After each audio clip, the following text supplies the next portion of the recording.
గడచిన వందల సంవత్సరాలుగా సమాజానికి రెవెన్యూ సిబ్బంది చేస్తున్న సేవ, శ్రమ, త్యాగానికి ఇప్పటివరకు తగిన గుర్తింపు లభించలేదని ప్రస్తుత ఆంధ్రప్రదేశ్ ప్రభుత్వం రెవెన్యూ సిబ్బంది శ్రమను, త్యాగాన్ని గుర్తించి జూన్ 20వ తేదీని రెవెన్యూ డేగా ప్రకటించడం హర్షణీయమని అద్దంకి మండల తహసీల్దార్ జి శ్రీచరణ్ పేర్కొన్నారు.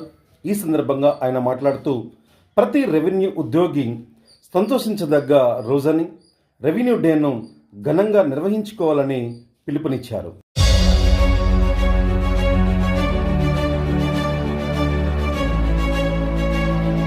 రెవెన్యూ డిపార్ట్మెంట్కి గతంలో ఎన్నడూ లేని విధంగా ప్రస్తుత ఆంధ్రప్రదేశ్ ప్రభుత్వం జూన్ 20వ తారీఖున రెవెన్యూ శాఖ దినోత్సవంగా ప్రకటించడం జరిగింది.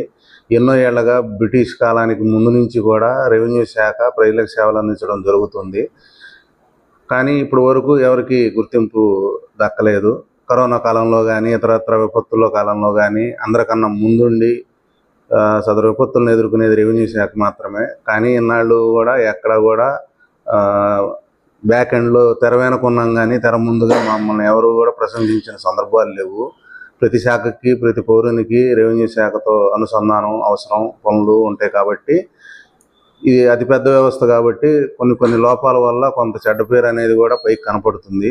ఏది ఏమైనప్పటికీ ఇన్ని బ్రిటిష్ పూర్వం ముందున్న శాఖ నుంచి కూడా ఇప్పటికి గుర్తింపు రావటం, అది జూన్ 20న ఈ రోజును జరుపుకోవటం మాకు చాలా సంతోషంగా ఉంది.